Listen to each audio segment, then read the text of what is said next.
क्या सलाह देना चाहेंगे देश की सरकार और शिक्षा मंत्री को, क्या होना चाहिए एजुकेशन में? एजुकेशन में तो पहले सबसे ज़्यादा ईमानदारी और जवाबदेही। हाँ, ये चाइनीज एजेंट है कि नहीं है, उसने जेल में लेकर के गया और 2-4 दिन में छोड़ दिया। सीधी सी बात जो ये कहना चाह रहे हैं वो ये कहना चाह रहे हैं कि अगर सोनम वांगचुक वाकई चाइनीज एजेंट हैं, अगर वाकई वो पाकिस्तान के लिए काम कर रहे हैं, तो वो बाहर क्यों हैं? उनको जेल में डालिए, आप साबित करिए इस देश के सामने। समय धीमे धीमे बढ़ता जा रहा है, शाम होती जा रही है, पर भीड़ कम होने का नाम नहीं ले रही है। अभी मैं एग्जिट गेट की तरफ ही हूँ, एकदम आखिर छोर तक आपको लोग आते नजर आएंगे, लोग जाते नजर आएंगे। इधर मंच की तरफ भी आप देखेंगे तो आपको सिर्फ भीड़ नजर आएगी।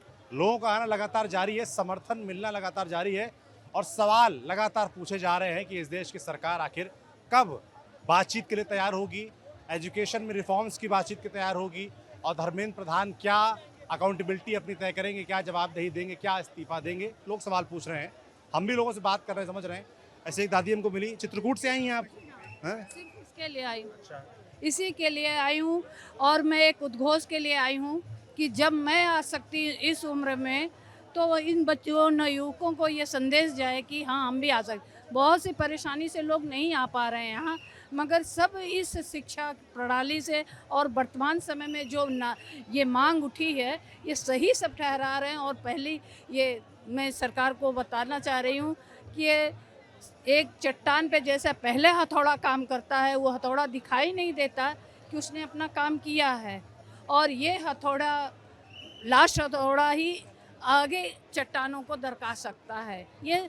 और देश में अगर इन युवकों का, सोनम वांगचुक को जिस तरह से कल अरेस्ट किया है वो मैं आंखों से देखी हूँ, क्योंकि मैं 6 बजे हमारी ट्रेन आ गई थी और मैं 6:30 पे यहाँ आ गई थी। आपने देखा? मैंने अपने आंखों से देखा और मेरी कुछ वीडियो होगी कि जब मैं वहाँ अंदर गई हूँ जाने के, मुझे फोर्स में कह रहे थे कि क्यों आप यहाँ क्यों आई अंदर। मैंने कहा ये मेरी भूमि है, मेरे पुरखों ने इसको आज़ाद कराई है और मैं यहाँ कैसे जाऊँ। फिर उन लोगों ने मुझे घसीटा और ले गए बाहर। फिर जिन बच्चों ने वो वीडियो बनाई थी उनका मोबाइल छीन लिया गया। आप अकेले आई? मैं एक बच्चा लेकर आई हूँ साथ में, क्योंकि हम इस समय गंभीर बीमारी से हैं, जूझ रही क्या हूँ। करती हैं आप? मैं रिटायर्ड शिक्षक हूँ, शिक्षक रही हैं आप? बोर्ड में माध्यमिक इंटर कॉलेज में, वो भी कॉलेज का नाम। देश के एजुकेशन के बारे में सारा आंदोलन जो है एजुकेशन के बारे में, क्योंकि आप शिक्षक रही हैं, मैं शिक्षक क्या ही- सलाह देना चाहेंगे देश की सरकार और शिक्षा मंत्री को, क्या होना चाहिए एजुकेशन में? एजुकेशन में तो पहले सबसे ज़्यादा ईमानदारी और जवाबदेही। जो एजुकेशन की इस समय वर्तमान में यानी 10 सालों में शिक्षा की केवल जो हम लोगों ने देखा है कि केवल वीडियो बना करके भेजना, पढ़ाई का काम नहीं। कुछ का प्रोग्राम है, बच्चों को कलेक्शन करके ऊपर हॉल में ले जाना, ये सेलिब्रेट करना। उसके पहले फर्स्ट मीटिंग के सारे क्लासेस पोस्टपोन होते थे, आंखों देखा हाल है। हम लोग खुद ऑर्गेनाइज करते थे, मैं हिंदी की थी, जितने आते थे निबंध कराना, स्लोगन लिखवाना, ये सब चीज़ करना पड़ता था। मगर हमारी क्लास वो होती थी तो उसमें भी हम लोगों को ये कहा जाता था कि स्कूल की इमेज खराब होगी, नहीं आप जो 30 नंबर हम लोगों को यहाँ से भेजा जाना वो फुल नंबर दीजिए। और जब बोर्ड की कापी जांचते थे उसमें मौखिक आदेश आता था, बच्चों को पास करिए, मौखिक आदेश आता था, लिखित नहीं आता। हम लोग अधिकारियों से बंधे हुए थे कि इनका मौखिक है इनकी, मगर हम कुछ में बच्चों इससे मैं नहीं गई। हमने कहा कोर्ट, हाई कोर्ट जाएगा, मैं उसकी जवाबदेही, क्योंकि मैं काफ़ी पढ़ करके दे रही हूँ। इस वजह से मैं कह रही हूँ शिक्षा को पारदर्शिता बनाएं और शिक्षाविदों को न्यू एजुकेशन में जो प्रणाली हो रही है, जो शिक्षाविद है उनको लो। मैं एक हरिश्चंद्र वर्मा जी का ये बच्चा थे इलाहाबाद में, उनका वो था, तो उन्होंने कहा कि मुझे नई शिक्षा कानपुर से लखनऊ लाया गया है। अब तो वो रिटायर हो चुके हैं, पर मगर उन्होंने ये कहा कि उनका ड्राइवर जब सड़क पे पान खा के थूक रहा था, हमने कहा यही शिक्षा बिगड़ी है। तुम्हें एक ईमानदार नागरिक की ज़रूरत है, और ये नहीं है कि वो किस मंदिर में किस मस्जिद में जा उसको एक ऐसा नागरिक बनाइए जो कि अपनी बेसिक ज़रूरतों को जानता है कि सार्वजनिक प्लेसों में हमें कैसे रहना है, कैसे लोगों से शिष्टाचार करना है। ये सब पहले आप एक अच्छे नागरिक बन जाइए, शिक्षा का मुख्य उद्देश्य ये होना चाहिए। इतनी बढ़िया बात आपने बोली है कि इस देश में शिक्षा सिर्फ इसलिए ज़रूरी नहीं कि आपके पास बड़ी बड़ी डिग्री हो, बड़ी बड़ी नौकरी हो। शिक्षा जो आपकी अपना कर्तव्य है उसका आपको जो है एहसास हो। जो पान थूकने की बात बोली, सड़क गंदी करने की, वहाँ से ये झलकने लगता है कि आप अपने अधिकारों के प्रति, आप अपने जो मर्यादाएं हैं उसके प्रति कितने ज़्यादा सजग हैं, और शुरुआत वहीं से होती है। बहुत अच्छी बात बोली आपने मैडम। मैंने बच्चों को सिखाया है, बच्चा भी मेरा सिंगल चाइल्ड है, वो हम लोग अभी भी मेरे कूड़े मेरे पर्स में होंगे। कितनी अच्छी बात है। और ये हमारे फादर ने सिखाया, मेरे बाबा स्वतंत्रता सेनानी थे 42, वो वहाँ से शिक्षा आ रही, स्कूलों में नहीं पढ़ाया जा रहा है, क्योंकि जब संस्कार ये स्कूल में पढ़ाने के लिए हमको ये टाइम नहीं दिया जाता। हालांकि हम पूरा प्रयास करते हैं, पूरा प्रयास करते हैं। आजकल तो टीचर्स के पास शिक्षा यानी पढ़ाने के सिवाय सारे काम हैं, कि उनको जनगणना करानी है, कि उनको पोलियो गोली पिलानी है, सब काम है। पढ़ाई की जब बारी आएगी तो समय नहीं है। एक आदमी उतना ही एक दिन में मेहनत कर सकता है जितना उसकी कैपेसिटी है। आप अगर शिक्षा में उसको डालेंगे तो हम शिक्षा बेहतर देंगे, यदि हमारे को बाहर एक्टिविटी में डालेंगे तो हम बाहर दे पाएंगे। दो पदों को संभालना कठिन होता है। कर सकते हैं, करना अलग है, निष्ठा से करना अलग बात है। बहुत धन्यवाद आपका। बाकी जो मूल बात है वो यही है कि शिक्षा जो मैसेज दे रही है वो सिर्फ सरकारों के लिए नहीं, वो हमारे आपके हम सब के लिए है कि शिक्षा की शुरुआत घरों से होनी चाहिए। जो शिक्षक हैं वो तो ध्यान नहीं दें, जो माता पिता परिवार है वो भी अपने बच्चों को संस्कार डालें, जिससे उनके अंदर ये भाव आए कि ये देश आपका है, इस देश में कुछ भी गलत हो रहा है तो अंततः वो आप तक पहुँचेगा और उसका विरोध दर्ज होना चाहिए। जो यहाँ हज़ारों नौजवान आए हुए हैं वो दर्ज कराने आए हुए हैं। क्या नाम है आपका? नरेंद्र नाम है मेरा, मैं नोएडा सेक्टर 150 से आया हूँ जी। क्या देख रहे हो यहाँ पर, क्या समझ में आ रहा है? बहुत कुछ समझ में आ रहा है। नीट के एग्ज़ाम जो लीक हुआ है उसके विरोध में भारत देश की जनता धीरे धीरे जुड़ रही है और भारत देश का युवा जाग रहा है। कल इसका विरोध प्रदर्शन किया जाएगा जो कि संवैधानिक अधिकार के अंतर्गत आएगा। उसी के अंतर्गत हमें करना है। अगर कोई भी उपद्रव फैलाने की कोशिश करता है तो हम उसका समर्थन नहीं करते हैं। दरअसल यहाँ पर गांधीवादी लोग रहते हैं, अम्बेडकरवादी लोगों का ये आंदोलन है।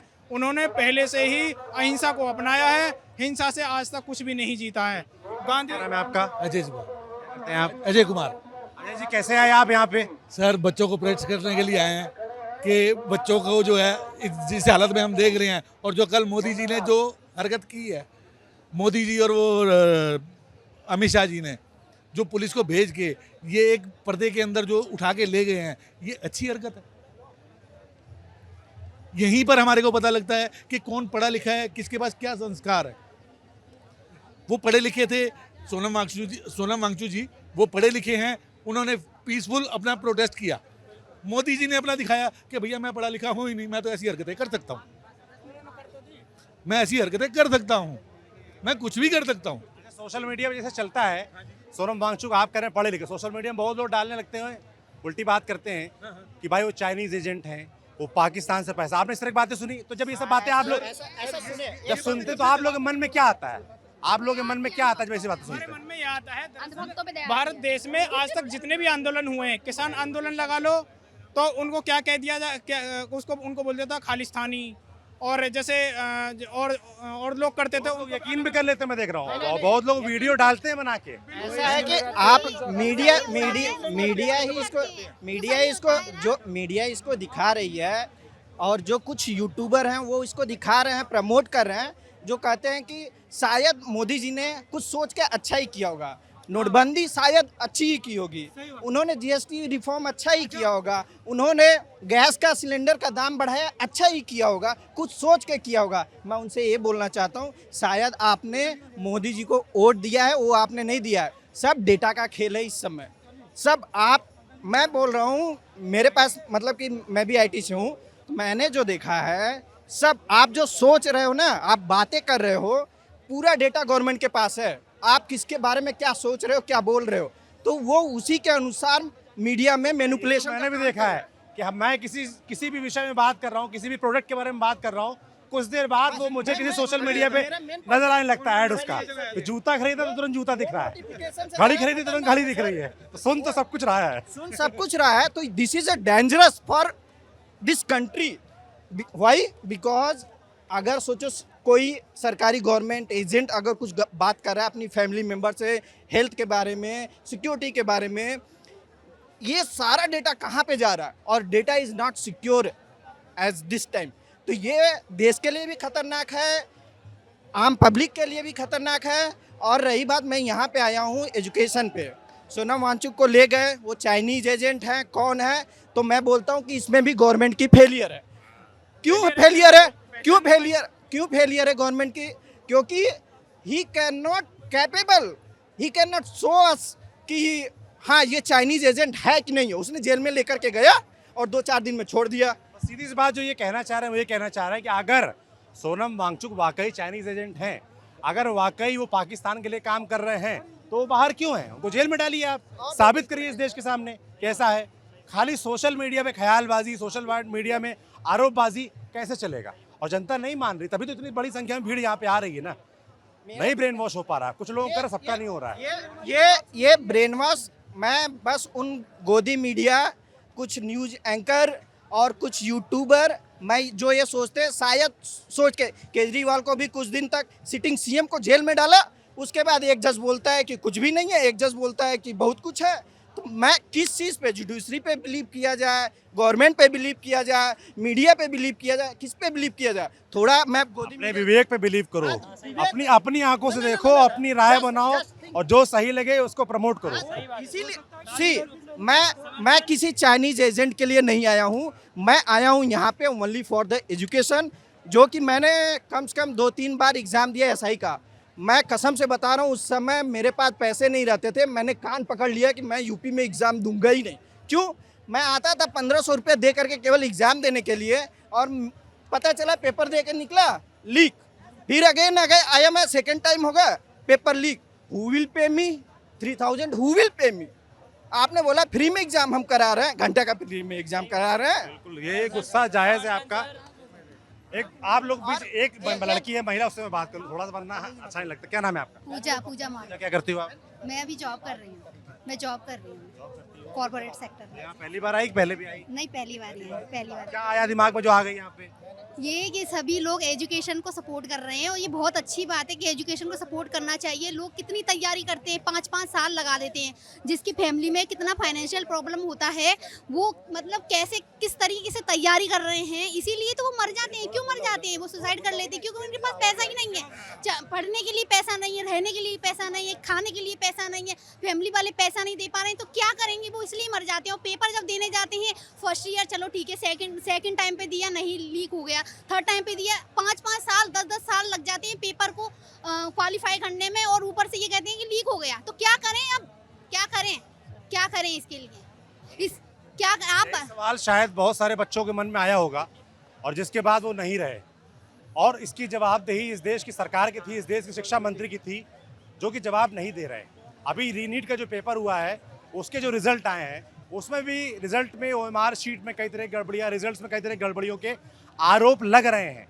और उसके बाद एनटीए क्या कह रहा है कि हम जांच करा रहे हैं, मगर इसमें बहुत सारे जो है फर्जी भी चल रहे हैं। तो भाई जवाब दीजिए, जो चेतावनी दी जा रही है उसके बजाय जवाबदेही तय करनी होगी, हर संस्थान की, हर अधिकारी की, हर नेता की, हर मंत्री की और देश की सरकार की। जी, यहाँ पे जवाबदेही के नाम पे किसी चीज़ की जवाबदेही नहीं। मैं बता रहा हूँ 50 की स्पीड में अभी बारिश हो जाए, मैं रोड पे जाऊँ, मेरा मुंह फूट जाएगा, आगे सामने मैं गिर जाऊँगा। मैं बता रहा हूँ एसेंचर कंपनी है, बड़ी बड़ी कंपनियाँ हैं, टाटा मारुति है, सामने गटर का नाला बह रहा है, वहाँ पे फव्वारे निकल रहा है, कोई रिस्पॉन्सिबिलिटी नहीं है किस चीज़ की। हेल्थ सेक्टर में चले जाओ, no responsibility. Who will take that responsibility? कौन उसकी रिस्पॉन्सिबिलिटी लेगा? आप लोग तय कराइए, सवाल पूछना शुरू करिए, सब कुछ होगा। इस पे भी मैं बोलना चाहूँगा, सवाल पूछेंगे, लेकिन तो उस सवाल को वहाँ तक पहुँचाने की जिम्मेदारी किसकी? वहां तक मत पूछिए, जिससे पूछ सकते हैं उससे पूछिए, लोकल अफसर से पूछिए, अपने विधायक से पूछिए, अपने सांसद से पूछिए, जब वोट लेने आए उनके समर्थक उनसे पूछिए। ये सब लोग, और अकेले आपके पूछने से नहीं होगा, सबको पूछना होगा। क्वेश्चन करने के बाद क्वेश्चन का आंसर ही क्वेश्चन है। अगर आप बीजेपी से कोई भी काउंटर क्वेश्चन करोगे ना, कितने डिबेट होगी आज तक, अगर एक भी क्वेश्चन का आंसर उन्होंने सीधा डायरेक्ट दिया हो तो हम माने भाई, वो क्या कहते हैं पिछली सरकार ने ऐसा किया। अरे तुमको लेके किस लिए आए थे हम? एजुकेशन में तुम्हारा फेलियर 2021 से लेके 2026 तक धर्मेंद्र प्रधान एजुकेशन मिनिस्टर है, 93 बच्चों की मौत होगी, इसका जिम्मेदार कौन है? इनके साथ तो ऐसा रूल बना देना चाहिए, ये आने वाली इनकी पीढ़ियां भी इलेक्शन में खड़ी ना हो पाए, जब भी कुछ हो सकता है, ऐसे कुछ नहीं होगा। बनाएगा आज कौन? इसके खिलाफ कौन रूल बनाएगा? वो तो सरकार ही, लेकिन सरकार रूल बनाने के लिए तो वो कह रही है हमारे पास पूरी मेजोरिटी है, तो रूल तो बना ही सकती है सरकार, तो बना। इसके खिलाफ क्यों बनाएगी? अब जनता तो कह रही है कि आप इस्तीफा दे दो, अब जनता से तो वोट ले लिया, अब जनता की क्यों नहीं मान रहे हो आप? जनता की तो मानो। आराम से। मैं देवभूमि उत्तराखंड से हूँ और आपके उत्तराखंड में भी का आंदोलन चल रहा है देहरादून में? वहाँ चल रहा है। अभी राहुल गांधी जी गए थे छात्र संघ की गूंज को और वहाँ उन्हें परमिशन नहीं मिली थी। उसके बाद हमारा प्रतिनिधिमंडल, हमने उत्तराखंड आंदोलन के लिए, जिसमें 3 गढ़ बने थे, एक आपका उत्तराखंड उतार के दिया हुआ आंचल, हमने कहा उत्तरांचल नहीं, उत्तराखंड चाहिए जो उत्तराधिकारी हो, जो उत्तराखंड की रक्षा को आगे बढ़ाना है। उसके बाद छत्तीसगढ़ और झारखंड, ये 3 गढ़ बने, ये आंदोलनकारी के माध्यम से बने। और मैं ये कहना चाहता हूँ आज ये समस्या क्यों हुई है।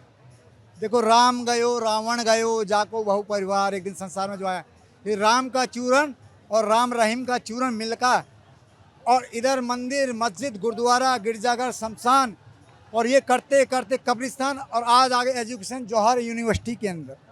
माइंड को डाइव किस तरह से करना है, ये यूपी के चुनाव के अंदर जा रहा है। यहाँ का मतलब नहीं है 1 किलोमीटर 2 किलोमीटर यहाँ पर है, क्या मोदी साहब को नहीं? LIU चल रही है, आप देखिएगा। मैं लीगल पॉइंट पे आता हूँ कि कमिश्नर, दिल्ली पुलिस कमिश्नर, जिसके 6 महीने रह गए थे, उसको कहा you can go to the LG, वहाँ जाओ, उसे कर दिया अलग। उसको पहले चार्ज लिया, DCP जितने भी अधिकारी थे बड़े बड़े, उन्होंने कहा भाई इस आंदोलन को ख़त्म करना है, क्योंकि सोमवार को मानसून सत्र लग रहा है, जो टेक्निक है, और उसके अंदर सोनू वांगचुक को उठाना है। वो क्या आतंकवादी सर ऐसे ले गए, जिस तरह सौल के अंदर राम गयो रावण गयो जाको पर, उसे मुर्दे के राम नाम सत्य मुर्दा साला मस्त है। इस तरह से वो पुलिस वालों को भी क्राइम, और वो सस्पेंड हो, बर्खास्त हो। आने वाले समय में ये भविष्य दूसरा अन्ना हजारे का ये सबसे बड़ा ऐतिहासिक आंदोलन है। और ये बंदा नहीं आया यहाँ पे बात करने के लिए, 20-22 दिन में गवर्नमेंट का कोई बंदा यहाँ पे बात करने नहीं आया। कोई भी गवर्नमेंट में कोई भी मिनिस्टर किसी चीज़ के लिए अकाउंटेबल नहीं है, सारी चीज़ें गलत हैं। रेल हादसे होते हैं आए दिन, सड़कें बनती हैं 6 महीनों में टूट जाती हैं। बुलेट ट्रेन चलने वाली थी, एक निर्धारित समय डिसाइड हुआ उसका 5 साल, वो चल नहीं पाई उतने टाइम में, उसका टाइम बढ़ गया, उस पर लगने वाला बजट डबल हो गया। किसका पैसा है ये सब? जनता का पैसा है, हमारा पैसा है, हमारे टैक्स का पैसा है। लेकिन इनकी सरकार में कोई भी रिस्पॉन्सिबल नहीं है, इनके कोई भी अकाउंटेबिलिटी लेने को तैयार नहीं है। संविधान की किताब लेके आए हैं। देखिए भाई साहब, मैं ना तो इन लोगों के खिलाफ हूँ, ना इनके समर्थन हूँ, ना मैं सरकार के खिलाफ हूँ, ना समर्थन हूँ। मैं सिर्फ ये बात जानना चाहता हूँ, अगर आपकी जनता परेशान है, सरकार कहती है कि ये देश हमारा परिवार है, कौन कहता है? सबको पता है। जब आपका परिवार है और आपके परिवार का कोई व्यक्ति नाराज है, तो आप क्या करेंगे? जाके बात करेंगे? ऐसा तो नहीं उस व्यक्ति को उठाएंगे और घर से बाहर निकाल देंगे। जो भी कल यहाँ पर हुआ वो कि संवैधानिक रूप से ठीक नहीं था, सभी को पता है। तो सरकार से मैं किसी के खिलाफ हूँ। ज़्यादातर लोग यहाँ जो भी आए हैं, कोई बहुत ज़्यादा लोग स्टूडेंट नहीं, बहुतों के सवाल होते हैं कि आप तो स्टूडेंट नहीं हो, आप क्यों आए हो भाई? अरे भैया, मैं स्टूडेंट नहीं हूँ, लेकिन मेरे को दिख रहा है एक बच्चों की बस फंस गई है गड्ढे में, तो मेरा फर्ज बनता है मैं उसको धक्का दे के आगे निकाल दूँ। आज स्टूडेंट हैं, कल को मैं हूँ, कल परसों को आप होंगे, उसके बाद कोई और होगा, कोई और वर्ग होगा। तो सिर्फ और सिर्फ हम सवाल जो किया हुआ है उसका जवाब चाहते हैं हम। चलो लोग कह रहे हैं कि आप रेजिग्नेशन ले लेंगे, उसके बाद क्या हो जाएगा? समाधान। मैं कह रहा हूँ समाधान नहीं होगा, लेकिन कम से कम समाधान नहीं होगा, उसकी वजह से आने वाला व्यक्ति में थोड़ा तो डर होगा, कुछ तो डर होगा। बिल्कुल सही बात है आपकी। क्या नाम है आपका? जी, मेरा नाम अभय यादव है और सर मैं आपको लंदन टॉप से फॉलो करता हूँ। आपके बहुत सारे प्रोग्राम मैंने देखे हैं। क्या सोच रहे हैं यहाँ के बारे में? टोपी लगाई हुई है आपने समाजवादी पार्टी में? जी जी जी भैया से ना जी, मैं विधानसभा उपाध्यक्ष एटा, जिला एटा, उत्तर प्रदेश। जी, कल भी रहोगे आप? जी, मैं यहाँ पे रहूँगा। अखिलेश जी आ रहे हैं? जी, अभी कार्यक्रम तय तो नहीं है, लेकिन आ सकते हैं। जी, बाकी समर्थक आएंगे आपके कल? जी बिल्कुल, हमारे समर्थक तो पहले दिन से है। जो मार्च होना है उसमें? मार्च में आएंगे। अच्छा सर, और सर एक में राम तेरी गंगा मैली हो गई, पापियों के पाप धोते धोते। सर, जैसा हर हर BCCI में बैठ हर हर गंगे, जैसा सर हर जैसा गंगे। जैसा BCCI में बैठ के पूरी टीम इंडिया की बाट लगा दी है, और जैसा आके पप्पा और चच्चा ने पूरे देश की बाट लगा दी है। मैं ये कह रहा हूँ, मैं भी सुबह यहाँ कवर करने आया था क्योंकि मेरा भी सच्ची देशभक्ति चैनल है। मोस्टली मेरा क्वेश्चन ये है कि सच्ची देशभक्ति है क्या। मैं पढ़े लिखे से भी पूछ रहा हूँ, अनपढ़ से भी पूछ रहा हूँ, रिपोर्टर से भी पूछ रहा हूँ। एक चीज़ मैंने नोट किया, देखो बुरा मत मानना, मैं खुद इस पक्ष में हूँ कि धर्मेंद्र प्रधान का इस्तीफा होना चाहिए, मोदी जी का बयान आना चाहिए, लेकिन जैसे ही कोई मीडिया अंदर आती है उसको धक्के दे के बाहर तक छोड़ा जाता है। तो वहाँ भी तो डेमोक्रेसी नहीं है ना। वो हमारे खिलाफ बोले, मैं जानता हूँ वो गोदी मीडिया, ठीक है ना, लेकिन उनको एक वर्ड भी नहीं। मैं कोशिश करता था कि किसी रिपोर्टर से पूछूं कि भाई सच्ची देशभक्ति आपकी नज़र में क्या है, लेकिन वो मौका मिलता नहीं, सभी धक्के देके उसे बाहर निकाल देते हैं।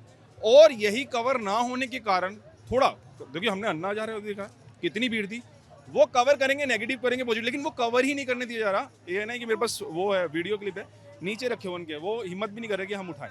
और उधर तो आवाज़ तो पहुँचानी पड़ेगी। मेरा ये जो बात बोल रहे हैं इस पर सबको विचार करने की ज़रूरत है।